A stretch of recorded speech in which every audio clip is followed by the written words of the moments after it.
오늘은 젊은 날 하루키 두 편의 자전적 소설 그중 바람의 노래를 들어라를 읽어보겠습니다.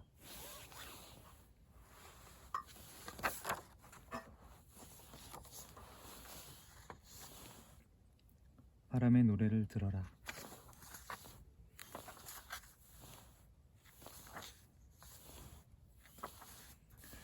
완벽한 문장 같은 건 존재하지 않는다.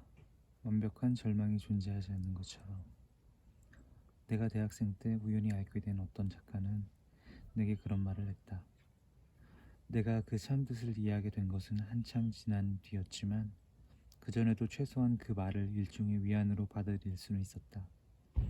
완벽한 문장 따위는 존재하지 않는다 하고. 그러나 그래도 역시 뭔가 쓰려고 하면 언제나 절망적인 기분에 사로잡히게 됐다. 내가 쓸 수 있는 영역은 너무나도 한정되어 있었기 때문이다. 예를 들면 코끼리에 대해서는 무엇인가를 쓸 수 있다고 하더라도 코끼리 조련사에 대해서는 아무것도 쓸 수 없을지도 모른다. 그런 뜻이다. 8년 동안 나는 계속 그런 딜레마에 빠져 있었다. 8년 동안. 긴 세월이다. 물론 모든 것에서 무언가를 배우려는 자세를 계속 유지하고 있다면 나이를 먹으며 늙어간다는 게 그다지 큰 고통스러운 일은 아니다. 그것은 일반론이다. 20살이 좀 지났을 때부터 나는 줄곧 그런 생활 태도를 유지하려고 노력해왔다. 그 때문에 타인으로부터 여러 번 뼈아픈 타격을 받고 기만당하고 오해받고 또 동시에 많은 이상한 체험도 했다. 많은 사람이 찾아와서 나에게 이야기를 걸었고 마치 다리를 건너는 것처럼 소리를 내며 내 위를 지나가고 나서는 두 번 다시 돌아오지 않았다. 나는 그동안 입을 꼭 다물고 아무 말도 하지 않았다. 그런 자세로 나는 20대 후반을 맞았다.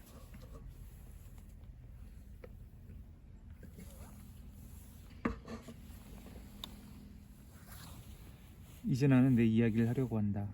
물론 이 문제는 무엇 하나 해결되지 않았으며 얘기를 끝낸 시점에서도 어쩌면 사태는 똑같다고 말해야 할런지도 모른다. 결국 글을 쓴다는 건 자기 요양의 수단이 아니라 자기 요양에 대한 사소한 시도에 불과하기 때문이다. 그러나 정직하게 자신에 대해 말한다는 것은 여간 어려운 일이 아니다. 내가 정직해지려고 하면 할수록 정확한 언어는 어둠 속 깊은 곳으로 가라앉아 버린다.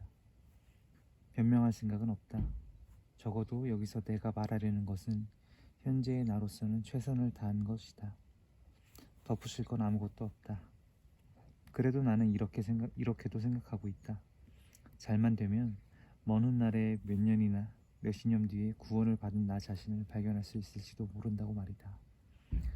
그리고 그때가 되면 코끼리는 평원으로 돌아가고 나는 더 아름다운 말로 세계를 이해하기 시작할 것이다. 나는 글에 대한 많은 걸 데레크 하트필드에게서 배웠다. 거의 전부라고 해야 할지도 모르겠다. 그러나 불행하게도 하트필드 자신은 모든 의미에서 불모의 작가였다. 그의 책을 읽어보면 알 수 있다. 문장은 읽기 힘들고 스토리는 엉망이고 테마는 치졸했다. 그럼에도 불구하고 하트필드는 문장을 무기로 싸울 수 있는 몇 안 되는 뛰어난 작가 중 하나였다. 해밍웨이, 피츠제럴드와 같은 동시대의 작가 대열에 끼어도 하트필드의 그 전투적인 자세는 결코 뒤지지 않을 거라고 나는 생각한다. 다만 유감스럽게도 하트필드 자신은 마지막까지 자기가 싸우는 상대의 모습을 명확하게 포착하지 못했다. 결국 불모라는 건 그런 뜻이다. 8년과 2개월 하트필드는 그런 불모의 싸움을 계속했고 그리고 죽었다. 1938년 6월의 어느 맑게 깬 일요일 아침, 그는 오른손에는 히틀러의 추상화를 끌어안고 왼손에는 우산을 펴들고 엠파이어 스테이트 빌딩 옥상에서 뛰어내렸다. 그가 살아 있었다는 것과 마찬가지로 죽었다는 사실도 그다지 대단한 화제가 되지 못했다. 내가 우연히 절판된 하트필드의 책 한 권을 처음 손에 넣은 건 다리 사이에 심한 피부병을 앓던 중학교 3학년 여름방학 때였다. 나에게 그 책을 준 작은 아버지는 3년 뒤에 장암을 앓아 온몸은 갈기갈기 찢기고 몸의 입구와 출구에는 플라스틱 파이프가 끼워진 채 끝까지 고통을 받다가 돌아가셨다. 내가 마지막으로 만났을 때 작은 아버지는 마치 교활한 원숭이처럼 심할 정도로 불그스름하게 쪼그라들어 있었다.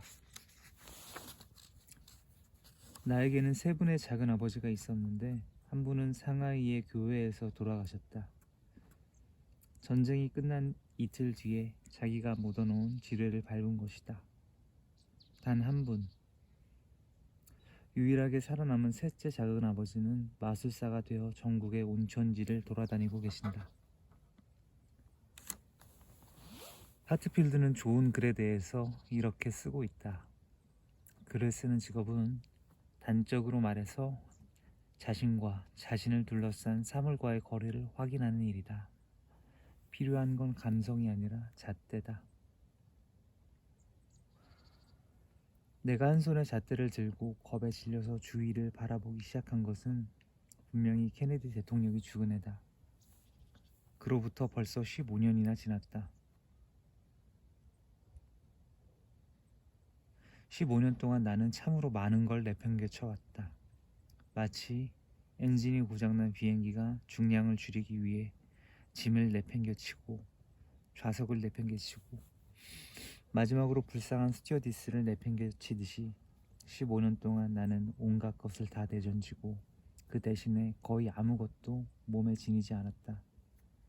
그것이 과연 옳았었는지 나로서는 확신할 수가 없다. 편해진 건 확실하다고 해도 나이 들어 죽음을 맞이하려고 할 때 도대체 나에게 무엇이 남아있을까를 생각하면 두렵기 짝이 없다. 나를 화장한 뒤에는 뼈 하나 남지 않을 것이다. 돌아가신 할머니는 언제나 이렇게 말했다.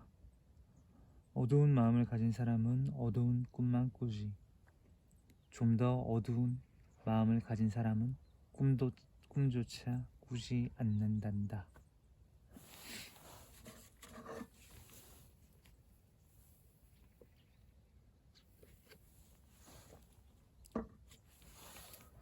다시 한번 글에 대해서 쓰겠다.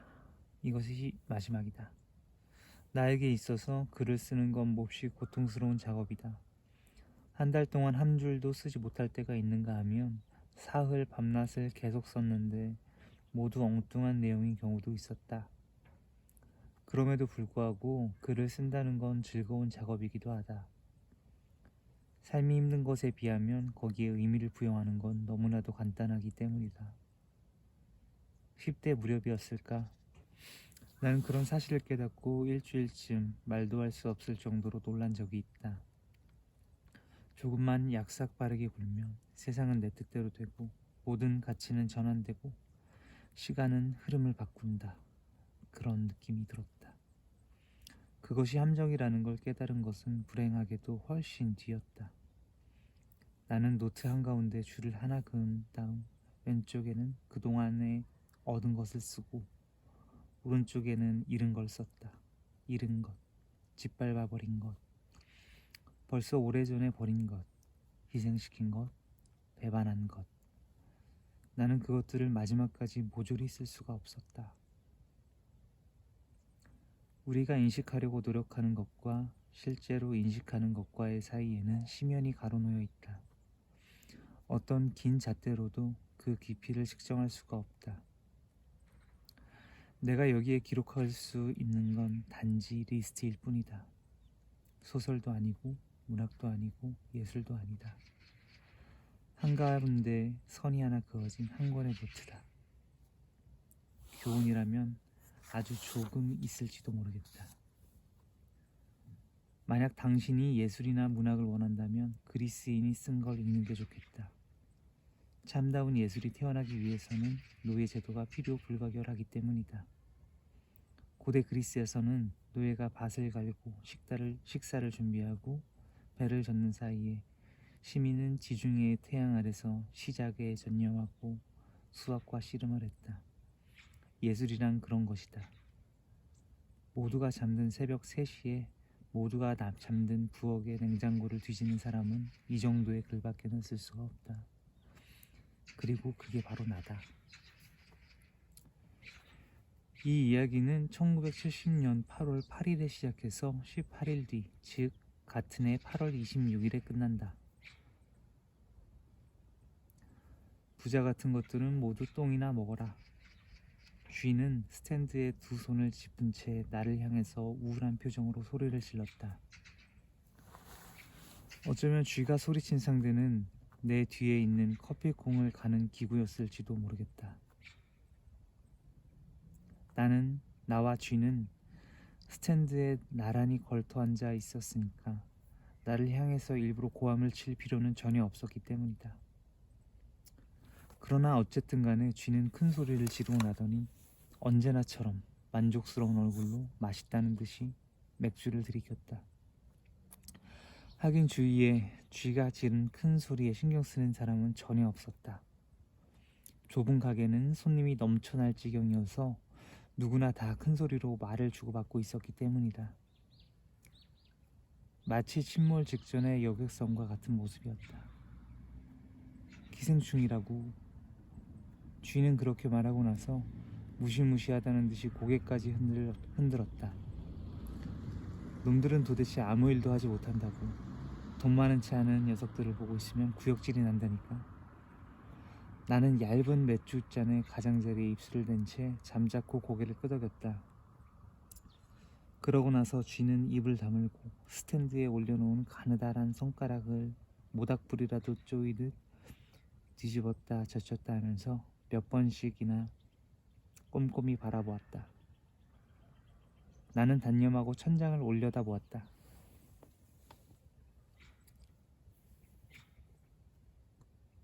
쥐는 열 손가락을 차례차례 찬찬히 다 점검할 때까지는 다음 이야기를 시작하지 않는다.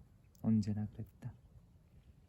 여름 내내 나하고 쥐는 마치 무엇인가에 쉰 것처럼 25m 풀을 가득 채울 정도의 맥주를 퍼마셨고 제이스바의 바닥에 5cm는 쌓일 만큼의 땅콩 껍질을 버렸다. 그때는 그렇게라도 하지 않으면 살아남을 수 없을 정도로 따분한 여름이었다.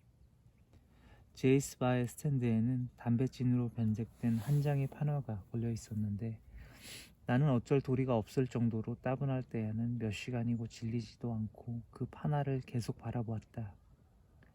마치 로르샤우 테스트에라도 쓰여질 것 같은 그 도안은 내가 보기엔 서로 마주보고 앉은 두 마리의 녹색 원숭이가 바람이 빠지기 시작한 두 개의 테니스 공을 서로에게 던져주는 것 같았다. 내가 바텐더인 제이에게 그렇게 말하니까 그는 한참 동안 뚫어지게 그것을 바라보고 나서 그러고 보니까 그런 것도 같다며 시큰둥하게 대답했다. 무엇을 상징하고 있는 걸까? 내가 물어보았다. 왼쪽 원숭이가 자네고 오른쪽이 나겠지. 내가 맥주병을 던져주면 자네가 술값을 던져주고. 나는 감탄하고 맥주를 마셨다. 구역질이 난다고. 쥐는 손가락을 한 차례 점검하고 나더니 그렇게 되풀이했다.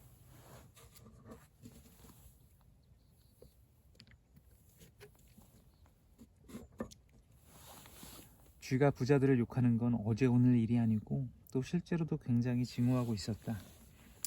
쥐의 짓만 하더라도 상당한 부자였지만 내가 그 사실을 지적할 때마다 쥐는 의뢰 내 탓이 아니야 라고 했다. 이따금 나는 아니 내 탓이야 하고 말했는데 그러고 난 다음에는 기분이 언짢아지곤 했다. 쥐의 주장에도 일리가 있었기 때문이다. 왜 내가 부자들을 싫어한다고 생각하지? 그날 밤 쥐는 그렇게 말했다. 그렇게까지 얘기가 진전된 건 처음이었다. 모르겠다는 식으로 나는 고개를 흔들었다. 정확하게 말하자면 부자들은 아무것도 생각하지 않아. 손전등과 잣대가 없으면 자기 엉덩이도 긁지 못한다고. 정확하게 말하자면 하는 것이 쥐의 입버릇이었다. 그래? 응. 녀석들은 중요한 일은 아무것도 생각하지 않는다고. 생각하는 신용만 할 뿐이지. 왜 그렇다고 생각하지? 글쎄, 필요가 없기 때문이지. 물론 부자가 되기 위해서는 약간의 머리가 필요하지만 계속 부자로 있기 위해서는 아무것도 필요하지 않다고. 인공위성에 휘발유가 필요 없는 것과 같은 논리지. 빙글빙글 같은 곳을 돌기만 하면 되는 거야. 하지만 나나 자네는 그렇지가 않지. 살아가기 위해서는 계속 생각해야 하거든. 내일의 날씨서부터 욕조의 막의 사이즈까지 말이야. 안 그런가? 그렇군. 내가 대답했다. 그런 거라고. 쥐는 하고 싶은 말을 다 하자 주머니에서 휴지를 꺼내 재미없다는 듯이 소리를 내며 코를 풀었다. 쥐가 도대체 얼만큼 진지한 건지 나로서는 잘 알 수가 없었다. 하지만 결국은 모두 죽는 거야. 나는 시험 삼아 그렇게 말해보았다. 그야 물론이지. 모두들 언젠가는 죽지. 하지만 말이야, 그때까지 50년은 더 살아야 되고 여러 가지 생각을 하면서 50년을 사는 건 솔직히 말해서 아무것도 생각하지 않고 5천년을 사는 것보다 훨씬 피곤하다고. 안 그래? 사실 말 그대로였다.